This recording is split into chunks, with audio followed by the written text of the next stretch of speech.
Hey, hey, hey there, woman. Hey, hey, hey there, girl. The time has come, there's work to be done. Come on, you women of the world. Hey, hey, hey there, sister. Hey, hey, hey there, friend. Come and walk by my side. Sing out with pride. Come on, you women of the world. They say that change is a coming. They say that change is good. You've got to change whatever you can in the place where you stand. Hey, hey, hey there, woman. Hey, hey, hey there, girl. The time has come, there's work to be done. Come on, you women of the world. Hey, hey, hey there, sister. Hey, hey, hey there, friend. Come and walk by my side. Sing out with pride. Come on, you women of the world. They say the road is so long. They say it's always been. No matter how deep the roots may be, you've still got to shake that tree.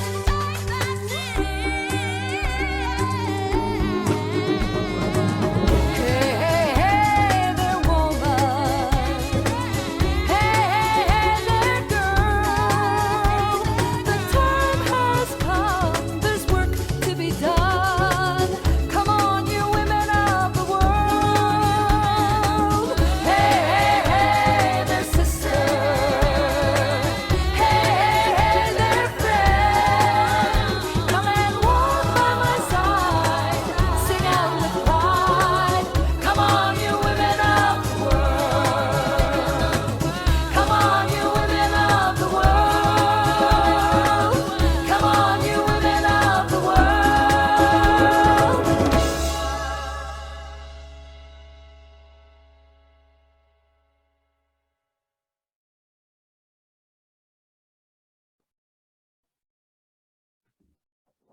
Well, welcome. Bienvenue to. Thank you very much for joining us today from coast to coast. I guess coast to coast only, from Vancouver Island to Newfoundland. We need to find some buddies on the islands in northern Canada, and then we'll truly have a national virtual pink tea. So my thanks today to all of you for coming and chatting in the chat room, visiting with one another. Canada needs more female leaders, and we need to know each other. I'm so grateful to Jeanette Arsenault for that fabulous Women of the World song.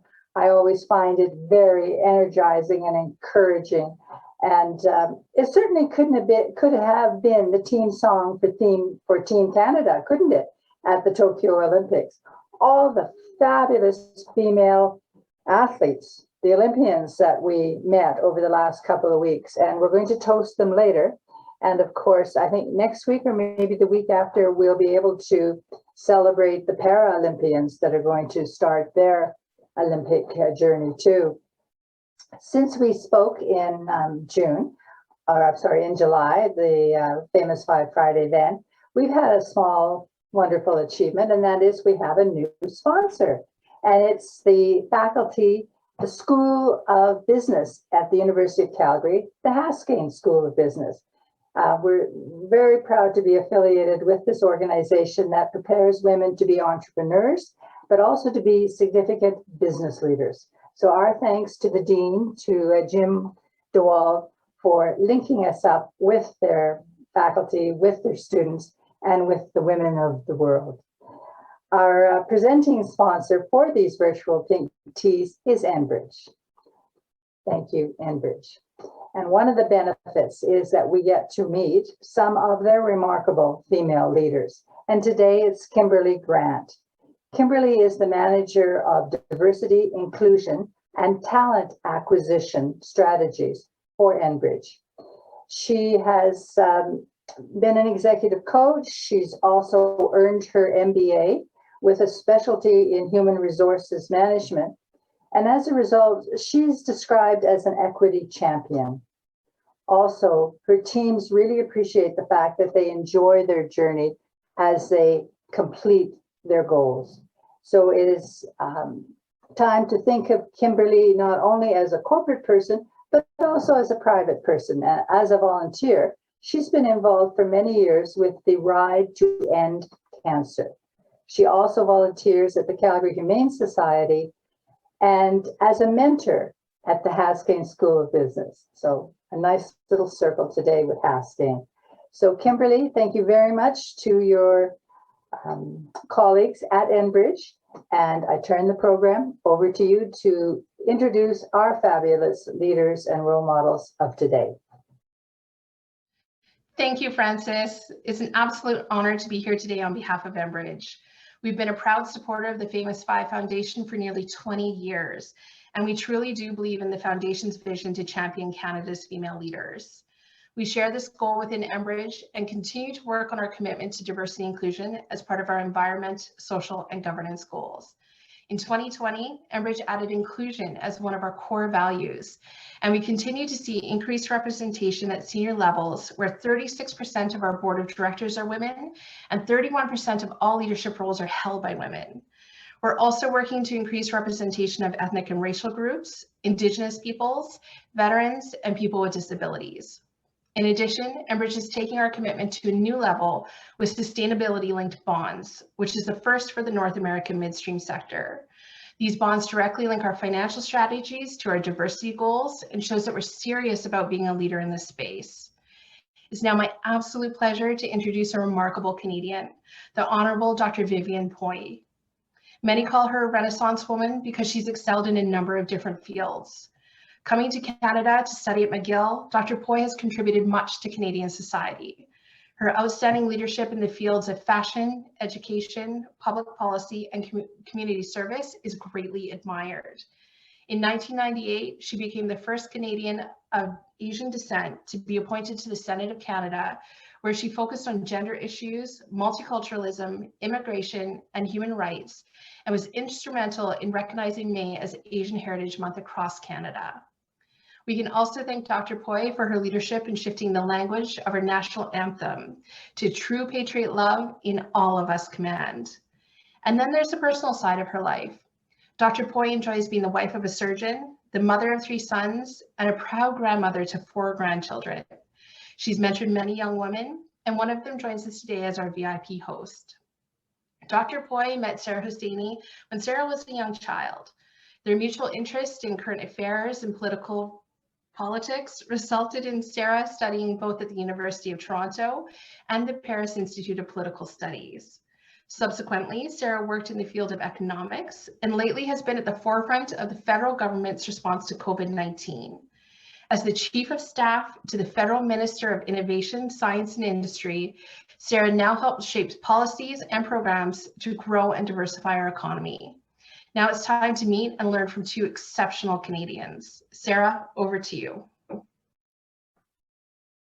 Thank you so much for your kind words and the lovely introduction, Dr. Poy. It's so lovely to see you. Lovely to see you too, Sarah. It's been a little while because of the pandemic, and we haven't been able to see each other personally. Yes, that's true. But it's lovely to be here today. As was just mentioned, I've known you for many, many years. That's right. And in that introduction, there was a reference to your work on the national anthem. And I remember being a young girl going door to door to sign the names for the petition that you were working on. And that really sparked my interest in civic action. And you became a lifelong mentor to me, but we've never had the chance to sit down like this, to have a personal discussion about your career and what's driven you. So this is very special. Well, thank you so much, Sarah. I think this is a wonderful opportunity that we're actually talking like this and chatting. We have seen each other many, many times, but very often in passing. or by email. And this is the only time that we have so much time together to chat, and it's great. Really look forward to it. How have you been during the pandemic? How have you been during these lockdowns, you, your family? How has this period been for you? Well, it's hard because I'm a people person. I love to be with family. I want to hug them, and we can't. And, whenever possible, we would see each other outside. Of course, now that most of us have had all our, double shots, that we're much better off. But certainly last year was really horrible, really, really horrible. And I still remember last Christmas, you and your dad went to pick up those special Christmas cakes that I ordered. And I could only wave to you in a distance because neither of us had the vaccine yet. Yeah, so we just waved. Have you, and just before we get into the more serious pieces here, have you done anything or had the chance to indulge in anything that you wouldn't have without all of this additional free time or the time at home? And maybe I'd share that I've convinced my husband to watch one of my favorite kind of easy watching television shows, which is Grey's Anatomy. And since the start of this pandemic, we are now on season 12. I don't know if he's going to appreciate the fact that I just shared this with everyone, but he's watched almost 12 seasons with me. Well, I'm no good with long series. I think my maximum would be 8 episodes. We do watch movies, and I have to say that I've really done a lot in the past year and a half that I never did before, was actually walking in our neighborhood. And we've lived in our house for 50 years, and I never knew my neighborhood as well as I do now. Because when you drive past any place, you don't really see them, carefully. But now I walk and I observe and I see the houses and how they're built and the new houses going up, as well as all the trees and the flowers in the different season. And so I've learned about my neighborhood a lot more now. Yep, you're probably not the only one. I think many Canadians have taken to walking alone, with family, with friends, and maybe it'll spark a new sense of community, even as we approach the end of this pandemic. Vivienne, many of us know your accomplishments. We know your period in public service, and we've seen everything you've done there. You've written books about your heritage and your family. We know you in so many different lights, but some of us have not had the opportunity to really learn what drives you. And so I thought we could start there today. As we dive into your career and we reflect on that, where does your ambition and your drive, where does it come from?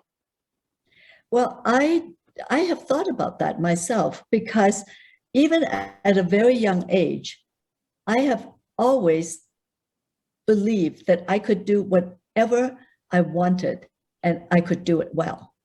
I don't know where that came from, but I think I have to say it's in the DNA probably. And I also watch my dad. My dad was a very accomplished person, and I watch how he worked. He loved his work. He loved people, and he was always very good with people. Very, very kind and helpful, and he was always caring for his community and the society. And I learned a great deal from him. And, Sarah, I mean, you are a very independent woman. And I am just wondering, because my dad was my model, and you are very close to your dad. So I'm just wondering whether there's something to do with, daughter-father relationship that has made us the way we are. That you're certainly getting at something that, as I was listening to your answer, I could see that in myself. And again, I always did have the sense of I could do anything. I really don't know where that came from. We came to Canada as refugees with very little, but somehow in this country, in this society, at a young age, I grew up with the sense of that is not a limitation. I can take on any challenge, schooling, career that I might want. And I watched my dad work very, very hard. I watched him from day one. You know, he had gone to university in Kabul, in Afghanistan, but they withheld his degree when he left as a way to try to keep young people in the country. So he came to Canada with nothing and worked tirelessly. So did my mom, of course. And I watched the two of them. And that certainly sparked a sense of drive of, well, I'm going to have to work hard too. But with that, for me, what I was so lucky to have is that sense that we instill in young children, unfortunately not everywhere across this country the way we should, but I was lucky in my community at my school that was instilled in me, that I could do anything I wanted. Yes. That's why whenever I come across people who think the world of themselves, because they are whatever, they could be a politician or, surgeon, whatever. I never feel that I am any lesser if I'm not doing that, because I say to myself, if that's what I want, I can do it. And just as well, if not better. And that is very, very important. Yeah. Are there any key moments that you think about now that you think those moments or those opportunities really helped change my trajectory? Yes. When I got married very young, and I knew that I wanted a family, I love children, but that wasn't enough for me. I didn't just want to be a wife and a mother. So I wanted to be on my own, do my own thing, and make my own name. And the first thing that really, changed my life was my decision to go to fashion school and become a fashion designer. Now, that didn't come out from nothing, because I love fashion, but I also love art. And I thought if I was no good at that, I would just be an artist, just paint. And I love drawing ever since I was a very, very small child. This is something a lot of people don't know about me, because I could draw. I used to do watercolors way before I could read or write. Way, way, way before. And my dad was the one who really appreciated my paintings. He always asked to see them. And so that was the first thing. And then when you're in that kind of business, you become a public person. And so people begin to know you. And this is one way of learning how to interact with people. And then the next thing was at the beginning of the 90s, Mongshan Foundation, which was very, very small at that time. It's a Chinese seniors home. They ran a Chinese senior home. They were totally Chinatown based, and they didn't know how to reach out to the general community. They didn't know how to get sponsorship, and they asked me to help them. And at that time, I said, well, I was too busy. I was running my fashion company, but they insisted. I did it, and somehow that just pushed me more into public life. I did get that established for them. And this is a very, very long time ago, and they still remember me. They are they're constantly celebrating the ball that Sarah, you and Dev were at, and that was the Cathay Ball that I named for them and I established for them. So that was the next step. And then the next thing was because of the community work I did, I was appointed to the Senate, which then allowed me to become more national. And I was able to reach out to Canadians right across the country. Being the first Asian, I was immediately adopted right across Canada. So I was constantly flying back and forth because I was asked to meet people, to speak, and to do a lot of stuff for them. And that sort of opened my mind to learning a lot more about Canada. And then, of course, the next thing was, then I was elected Chancellor of University of Toronto. So that was the academic side. And I traveled for the university, I represented them, and my whole horizon opened. And that has been wonderful for me. I didn't know what sparked your interest in civic action and getting involved in public life. So that's really nice to learn as well with our audience. But now I have to ask Vivienne about the painting in the background. Is this yours, or is this someone that's else? a photograph. Actually, it's a photograph of Neville's. Your husband? In fact, yeah, my husband. That is a winter sunrise scene. Okay. And it is exactly where we are, where I'm sitting at the desk. When I look out, that is the scene that we see in the winter at sunrise. Clearly an artistic touch in both of you that must then run through the family. Oh, it does. It has. Yes. Yeah. And it's funny to hear you say that your father was very encouraging of it. I love my father, but as a young child, I played the violin. And because he worked so much, he'd sometimes show up to my recitals and he'd just be sleeping in the audience. And those are my memories. But thank you, Chris, for my mom, who really helped encourage that. And so that's just a funny reflection on our relationship with our fathers, but also the connection to art and music, which is so important. It is. Well, actually, that's a very important part of our lives. You know, we can't just work and make money. That isn't all there is to it. And I was really appreciative. One day, way after I had my children, we were here in Canada, and my dad came on one of the visits to us, to Toronto, and he brought me a painting book that I did. And I had completely forgotten about it. And now I have it. It is all the paintings I did when I was 11. And I was taking Chinese painting lessons in the summer. I'm one of those people who never like to waste time, even as a child. So I was always doing something. And I would go to class every day. Early in the morning, I'd get up and I went to painting class. And he brought me that book. And I really appreciated that. Vivienne, I wanted to dig deeper for a second into something you said a moment ago. Yes. You took a risk and you embarked on a challenge to go to fashion design school. Yes. It's not necessarily a given straight path.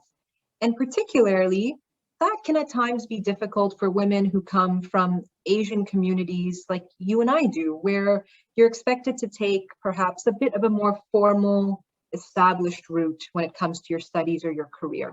But you were also, you noted that you were thinking about starting or growing your family at that time. Can you share a bit more with us of, did you have your children first and then take that risk? Did you do it both at once? How did you think through that as you were trying to advance both your career and your family life? Well, I knew I've always wanted 3 children. I had my 3. And so I said, okay, now is the time to get my own life back on track. And when our youngest went to full day school, when he turned 5, I was already enrolled at Seneca in the fashion department. And it was a full-time, at that time, you couldn't do something by credit. You have to do it full-time. So it was a 3-year full-time course that I did.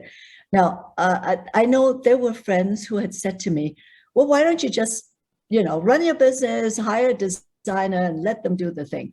That is not me. I want to know, I really am very thorough. I want to learn everything. to do with what I'm doing, so that I want to be the best designer and the best pattern maker. And to understand my clients, I wanted all that. And so I worked very hard. And I am, I still have very strong connection with the college. And and I remember in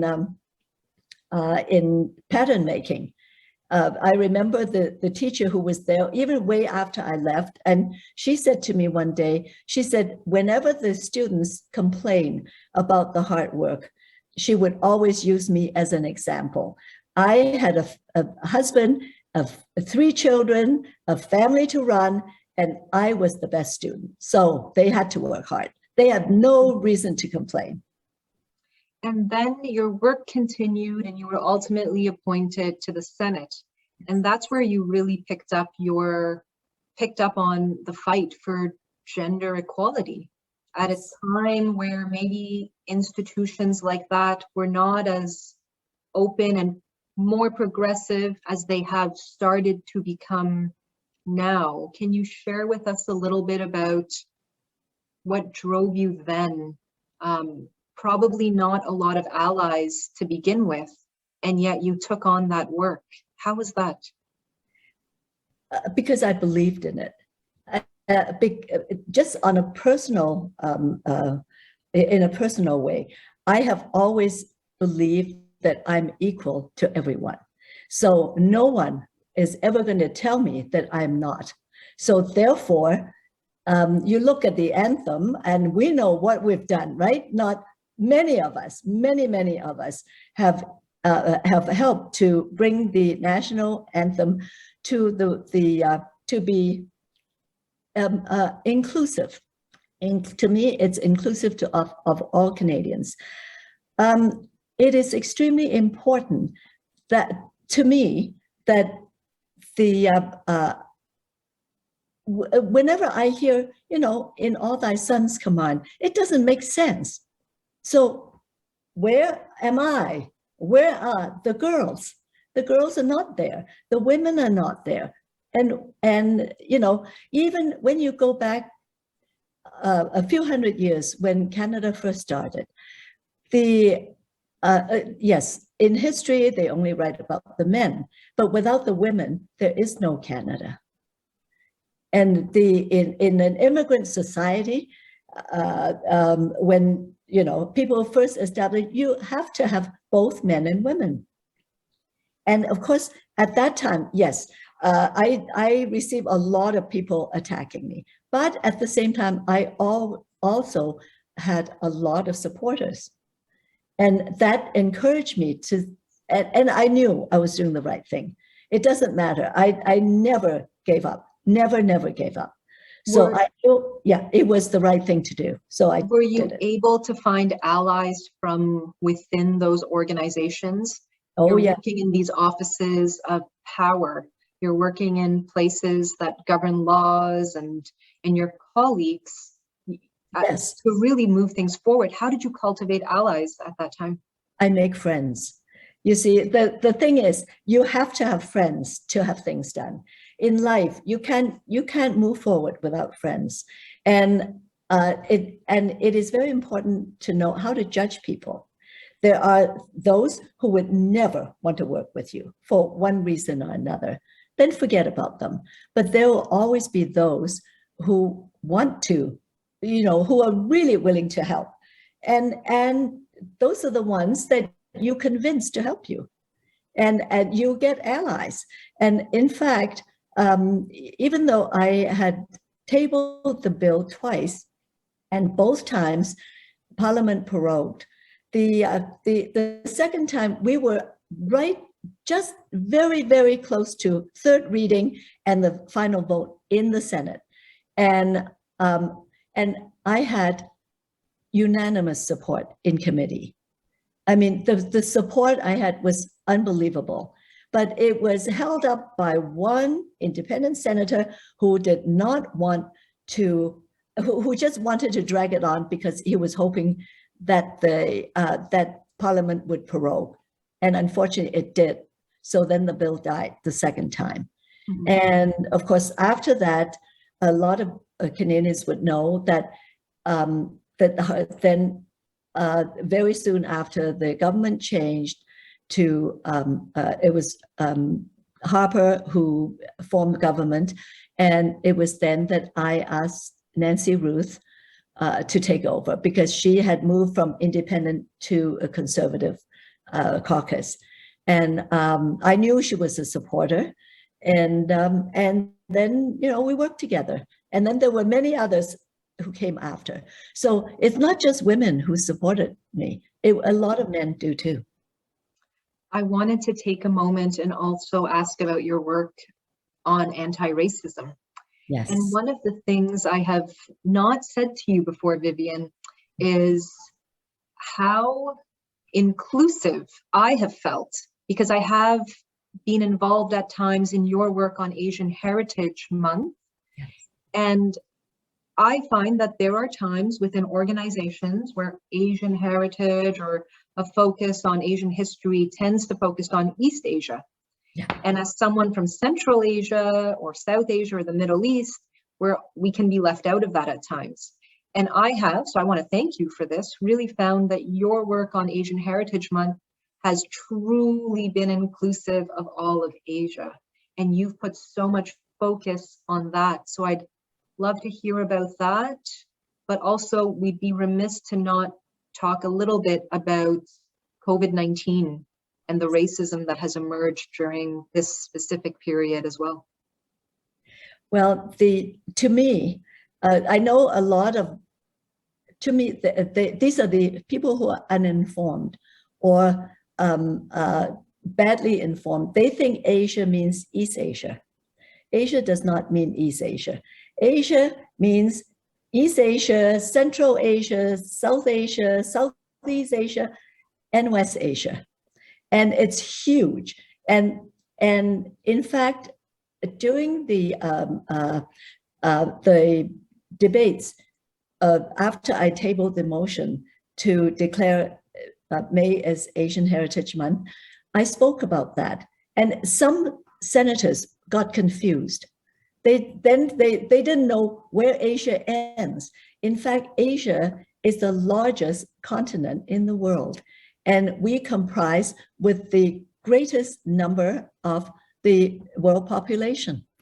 And I remember once your dad also said that he realized that how inclusive I was. Yes, and that's the way it should be, right? That to me, in fact, I like to include everybody. I think I have been asked, what do you see the future of Asian Heritage Month? I said, I would like to see one day we just celebrate Canadian heritage. Mm-hmm. That day will come. Maybe not in my lifetime, but who knows? Who knows, right? And to do with COVID, it is very sad. I think it is somehow, again, I just think that people are not well informed if they think that any virus belongs to any ethnic or cultural group. It does not, because viruses can just attach to any living bodies. It could be any kind of animal or human. And it's very unfortunate that COVID-19 has become so politically charged. I think it's very, very sad. The whole world needs to work together to defeat it. Mm-hmm. We should not fight about it. We should all work together. And what I see every day, the politicizing of, of even the vaccine, of even wearing masks, I think it's very sad. I would like that to go away. I don't see how, but it is wrong. It is totally wrong. We must all work together to defeat this virus. On one end, you're right, Vivienne, we're seeing an increased polarization within many of our societies, politicization of issues that should not be politicized, a spread of misinformation. but we're also seeing counter movements. We're seeing the strength behind movements like Black Lives Matter. We're seeing communities come out in support, fighting anti-Asian hate. We're seeing in Canada the support for Indigenous communities during this time. And that speaks a lot to our youth as well. So I thought maybe we take a moment right now to turn to Hannah and Isabel and hear from them, because I hear they have some questions for us. Yes. So maybe I'll turn to Hannah first. Hannah is entering grade 12 in Winnipeg. Hannah, do you have a question? Hi, my name is Hannah. I live in Winnipeg, and this fall I'll be going into my last year of high school. So my question for both of you is, as a young woman aspiring to study in the STEM field, STEM of course stands for science, technology, engineering, and mathematics. What are some things I should be prepared for in terms of overcoming discrimination? And what are some strategies I can be using as a woman of color in a predominantly male-led industry? Thank you so much for your time. Well, you want me to go first, Sarah? Hannah, I think the first thing, you must never accept discrimination. Never, never. Always remember that you are equal to everyone around you. And there is, as long as you work hard, as long as you use your head, you are as good as anyone. And this is the basis of my life. And you must always remember that. And just because you are a woman, don't let anybody tell you that, you know, certain topics is for men, certain topics for women. No, women can be as good as men in any kind of work, any kind of field. And definitely, and you mentioned about a person of color, you will find that, especially in STEM, that most of the students in your class would be students of color. Because I have noticed that as when I was chancellor, and even just recently, our grandson graduated from U of T, and I was looking at his class, and he was in computer engineering, and he is also doing his master's in STEM. And because I look at the graduating class, and the majority of them did not have Anglo names. So you are in, actually, I think you'll be in a majority in your class. Hannah, if I could offer a few additional words, I'd say, number one, it is inspiring and great to hear young women say that they're choosing to go into STEM, because with every new young woman entering that field, the gender gap in that field becomes smaller and smaller. So that's very encouraging to hear. And just to give you a few additional pieces of advice, seek out groups of other young, visible minority women, because they exist. And I have found that early career researchers especially are very active. Women of color, young women on Twitter, on social media, but also within groups in the research community are very active. So seek out groups, because those people become your support network. And it is so important to have a support network, because you will face some challenges. And though you should keep your head high, as Vivienne was saying, it is also really nice to be able to lean on people who understand the type of challenges that you're going through. So seek out those networks and seek out the opportunities, because a lot of these organizations are looking to empower and to help women like you advance in STEM. So seek out the opportunities that were designed for that, because they exist and they can help propel your career. Thank you, Hannah. Maybe we'll turn to Isabel. Isabel is entering her first year at the University of Alberta as a business student. So Isabel, over to you. Hello, my name is Isabel. I live in Edmonton and I'm going into my first year at the University of Alberta in the fall. I'm going in to study business, and I've noticed in many business-based careers, women are still experiencing an unequal salary to this day. My question is, how can I overcome this and keep myself and other young women encouraged to pursue this area of study? Thank you for your time, and I hope you'll come to Edmonton. Thank you for your question, Isabel. In my experience, and not only because I'm a woman, in my experience over the years, that most of the really good financial advisors that I've come across are women. So I don't know whether you are in a minority in your class, but I don't believe that. And in fact, I just find that women sometimes have a different approach to financial matters as in other matters. We sort of sometimes solve problems differently from men. But my experience is that I have had a lot of good financial advisors who are women, and I've come across many of them. In fact, in my mind, I know that they are a majority. And just as a matter of interest, just to add to that, what Sarah had said, you need to make friends. You have to have allies. You know, if you feel that you need support, you always need that. And just to add to what I said earlier, my husband had a male financial advisor.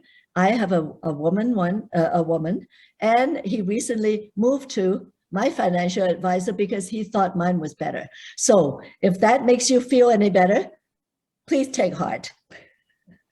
Well, Isabel, thank you for the question. And I certainly agree with Vivienne that women are just as capable, of course. But the sad thing is that the pay gap, the gender and wage gap in many, many professions does still exist. So that's the part where if you're going into a profession where you look at the statistics and they show you that the pay gap still exists, you're going to have to be proactive. And like Vivienne points out, there are many women who work in esteemed positions within the business community who you should seek out for advice. If you're going into a specific field where that is going to be a challenge for you, especially at the beginning of your career, you're going to need to equip yourself with data and information and statistics. What can you find out how your equals are being paid? Is there a way using open source data or anecdotal information to get a sense of the pay ranges, and then advocate for yourself? And if you can advocate for yourself based on data, you're going to be in a better position to really stand strong and say, I know that this is the range for this position. I know that others have been offered this type of salary for equal work, and that's what I expect. And you should not feel that because you're early in your career, that is something that you cannot say. So find mentors, find advice, find people who have been there, who have just recently been promoted, but were just recently in the position you want, things of that nature to help equip yourself. Well, I'm glad that Sarah said that, because it is important. Don't accept what you don't feel is fair. Absolutely don't accept it. But you have to have proof that what you're talking about. So you need all the information, the correct information, and you stand up for yourself. It's so lovely to hear from both Hannah and Isabel. And Vivienne, it makes me think of the next generation and the challenges that they are facing, and how it is both similar but different than what you have faced in your career, but also what you continue to face. And you have children and you have grandchildren, and you're watching them and you're supporting them through their journeys. What are your reflections as you think about your career, especially when it comes to gender equality, when it comes to fighting racism, and what you're seeing now in this next generation? Well, I think that actually, where you would know, Sarah, that life has changed a great deal because of the internet, because people can connect so much easier, but you can also get the incorrect information easier. Looking back, my life is a lot simpler because we didn't have the internet that, well, not then anyway, as we were growing up. So life was a lot simpler, but now there are a lot more choices. And I do find that not only with our children's generation, with our grandchildren's generation, there's really a huge gap. And I try to understand. And there are a lot of things that in my time were not acceptable is acceptable now. So when I am always with an open mind, and I always support them as long as they are going in the right direction. I think it's very important for my generation to support the younger generation and to give them encouragement. Something that I find we share in both of our cultures, particularly, is the sense of finding balance. And we don't often talk about it when we're talking about our careers, at least not in society as a norm. But I know it's important to you, but I've never really dug into it. And it's certainly important to me. And I think a part of it comes from our heritage and some of those values. Do you have thoughts, Vivienne, on how young people today can try to find balance in a way that at times can be missing because there is just so much information available? Yes, well, I try to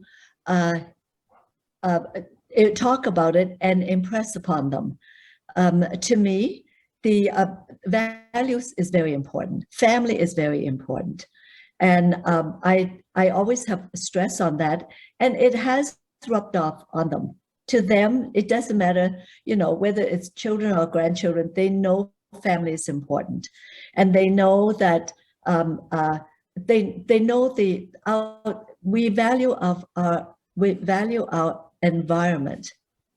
We value everything, even the smallest thing in life, the sunshine and the blue sky. We value all that, and it's extremely important.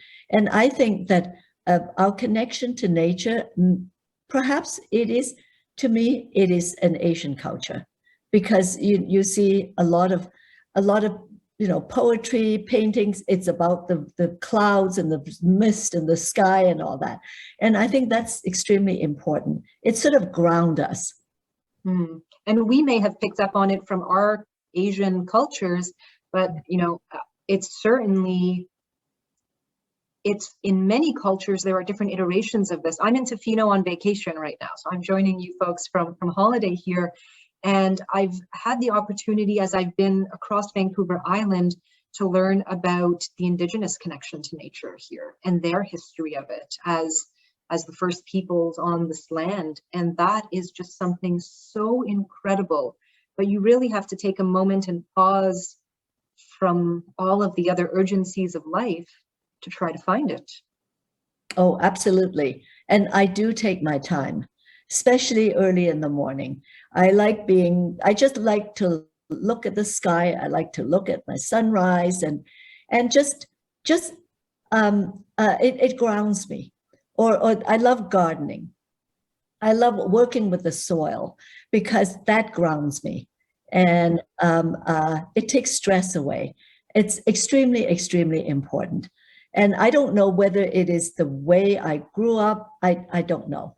But it just, when I hear, bird sounds, it calms me.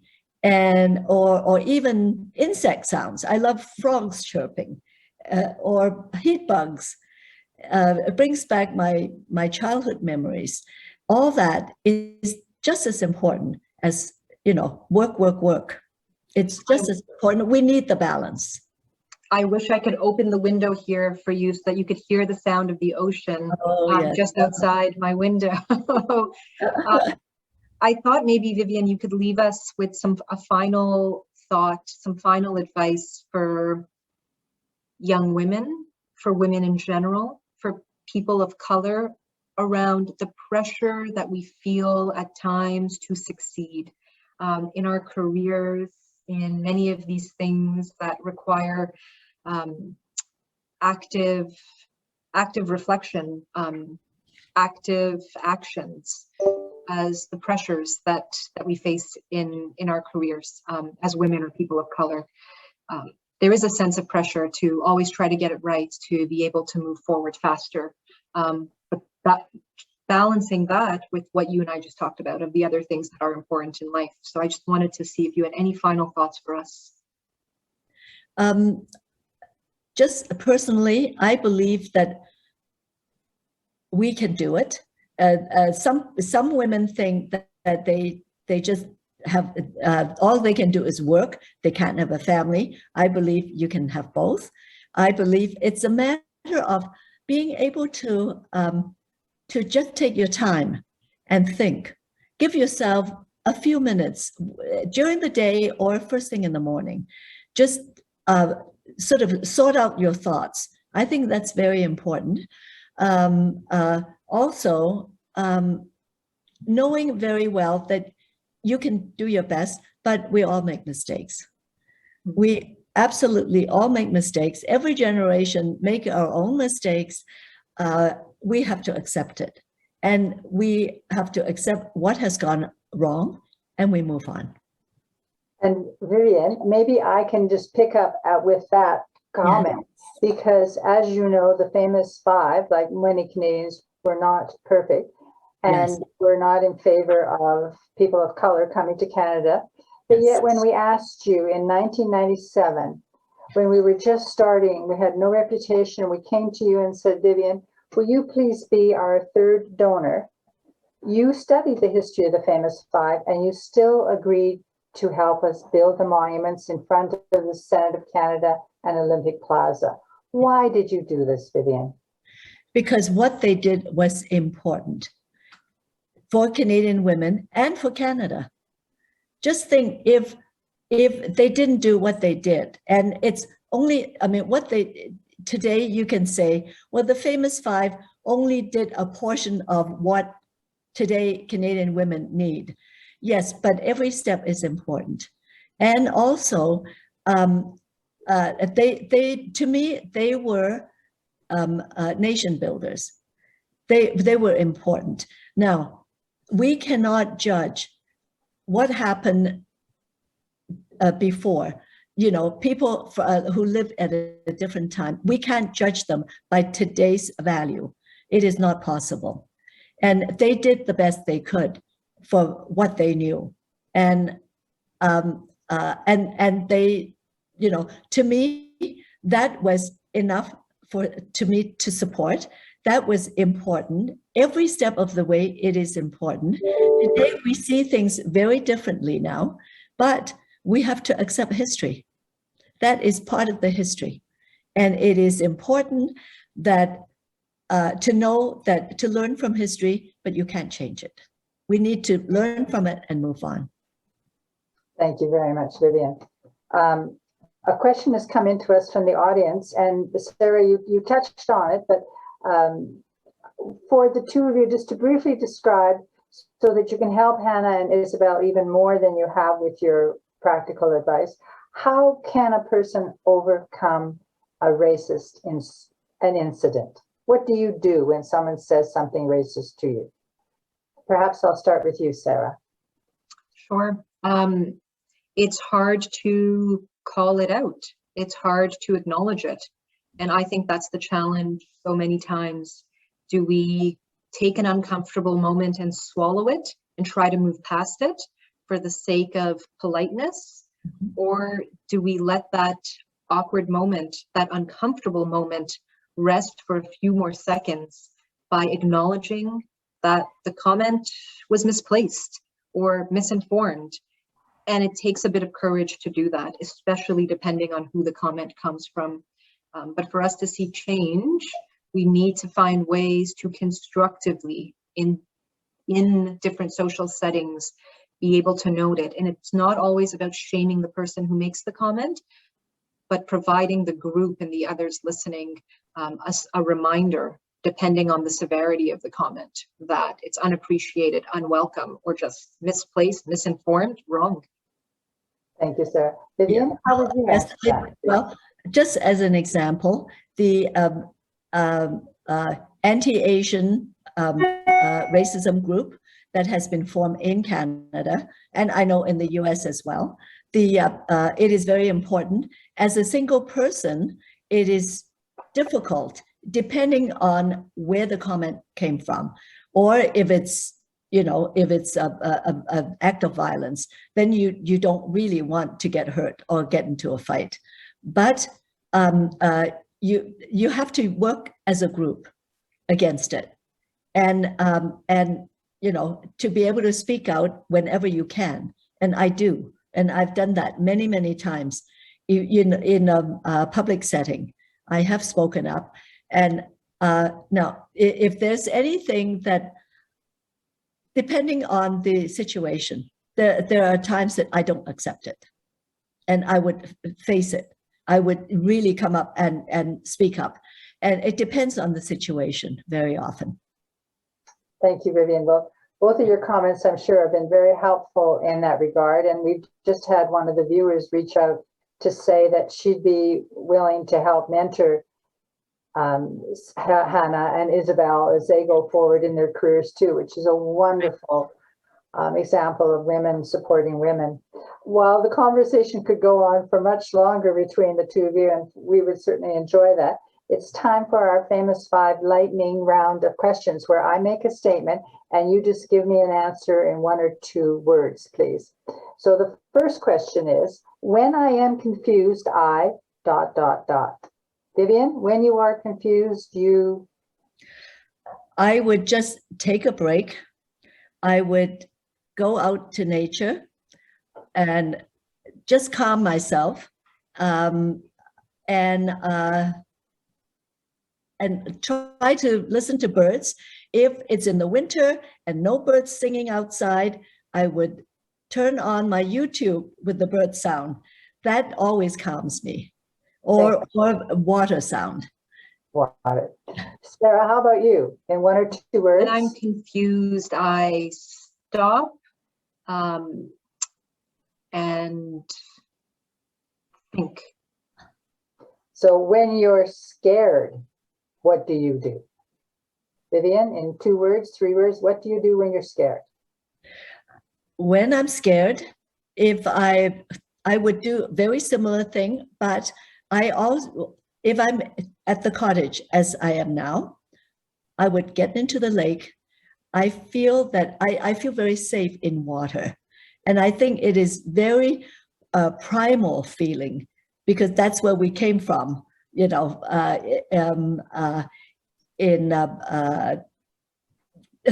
millions of years ago. So I think that's what it is. I feel very, it comforts me to be in water. Thank you. Sarah? When I'm scared, I retreat and go quiet. To think. To hide. To hide if I'm scared. Yeah. Oh, interesting. Okay. But when you are sad, what do you do? Vivienne? When I'm sad, I'd like to go to sleep. Oh. Sarah? Sit in the sun. So the last question is, if the famous 5 were alive today, they would what? Vivienne? What would they do today? They would definitely be financially and emotionally very independent women. And also, they would not have to meet under the guise of the pink tea. They can hold women's convention. They would not need pink teas anymore. Excellent answer. Love it. Thank you. So Sarah, how do you respond to that? If they were alive today? I love Vivienne's response. If they were alive today, I think they'd be very concerned with the impact of COVID-19 and the pandemic on women. Very, very concerned. It's been disproportionate, hasn't it? Absolutely. Yeah. Well, it's now my pleasure to say thank you very much to these two remarkable women and the other program participants.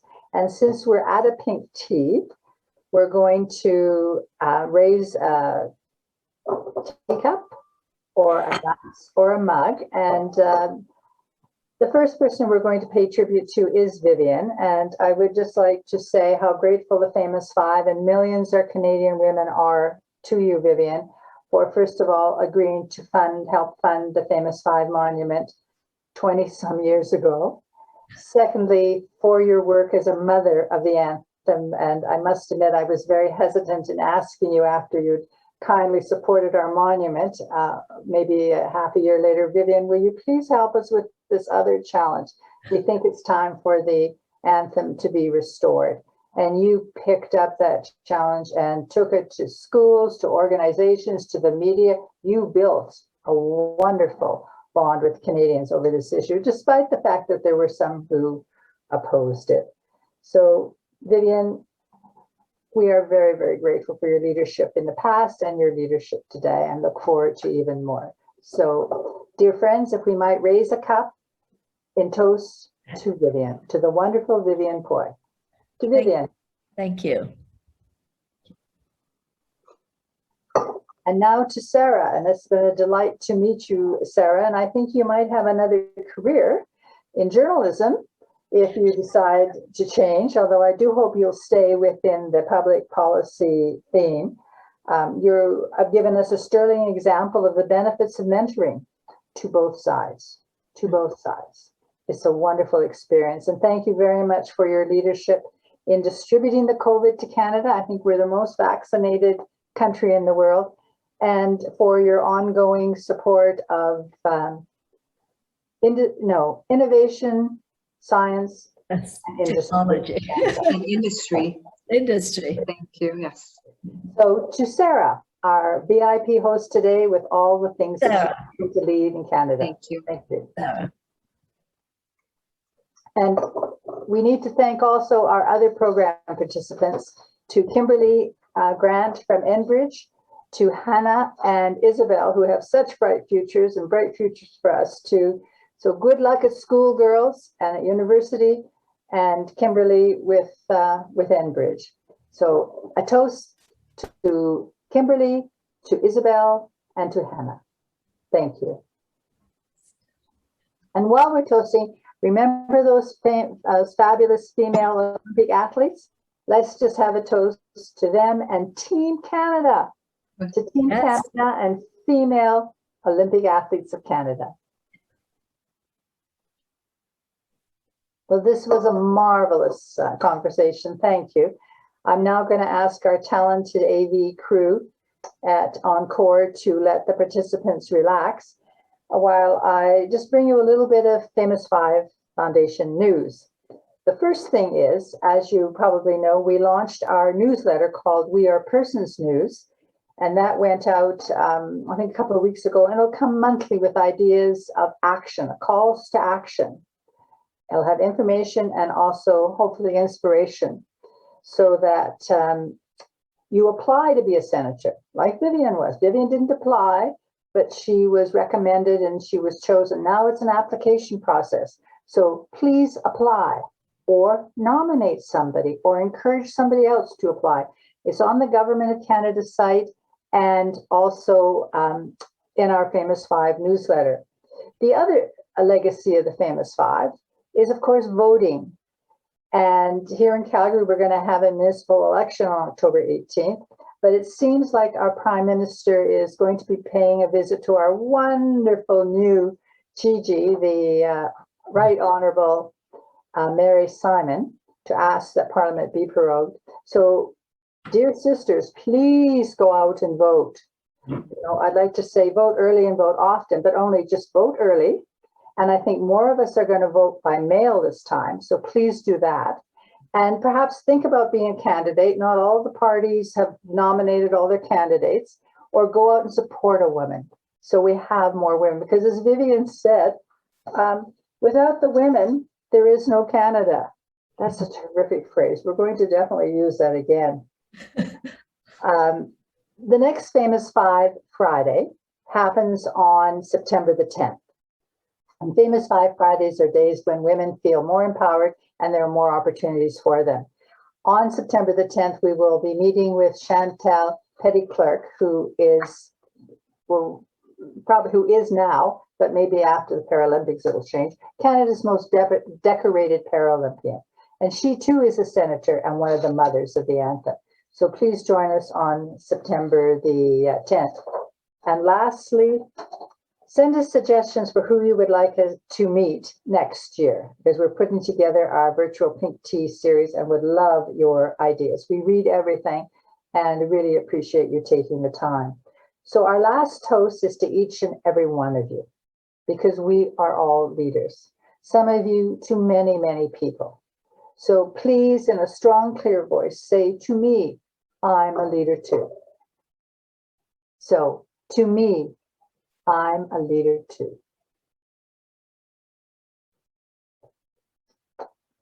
So this concludes the regular part of our virtual Pink Tea. Again, our thanks to the wonderful program participants and to our sponsors. We now are going to offer you a choice. You can stay in this Zoom channel and continue chatting and networking with your buddies, and also to hear a song by Brianna Burt from Saskatchewan, who's written a Famous Five musical, which will be launched in the next month or so.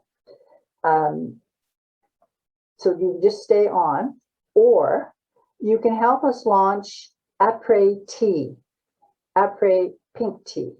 And this means you will have to go to another Zoom link, and you will have seen it in the chat room. And incidentally, you probably received it in your email box. So you'll have to sign off of this channel, this Zoom, and go to your email box and see it there. Or I see they've just posted it in the chat room. And if you do that, you will join the wonderful Vivienne Poy for a moderated, a brief question and answer period. So you can have your question posed to her. And my colleague, my wonderful colleague, Preeta Kalar, the director of events, will welcome you at that time. So either stay and chat here or come with a link to the Après Tea. And thank you all today. Merci beaucoup. Miigwech. Bye-bye.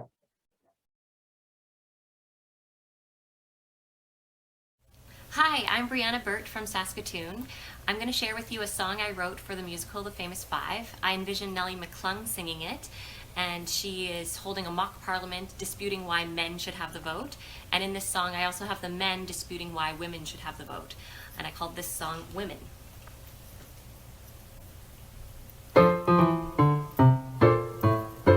Women, how I love women. But who are these women who are on a mission?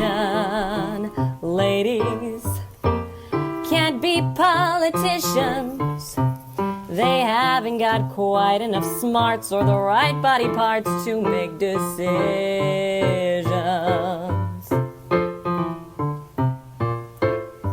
Women, how I love women. My wife has opinions, it's only confusion. Kiss 'em, you won't have to listen. You've got to just keep on your toes with these clever does that we call women.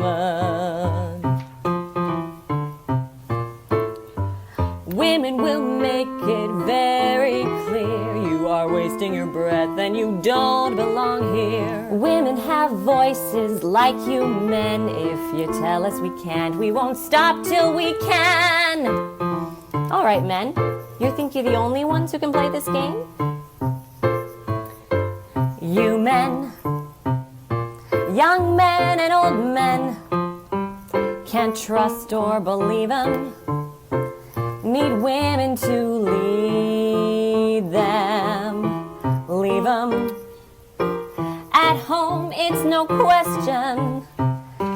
Giving them rights is a joke. Men shouldn't vote in the election. Women, you men, how I love women. You don't know women. They're cooking and cleaning. I don't believe them. Their end and their beginning. Demeaning, playing, praying the game, and I'm winning. God stop me from sinning. If we let one woman in, well then they will win. There'll be a million. We've got to get one woman in, and I, gentlemen, will be the leader. If we let one woman in, we must listen to women.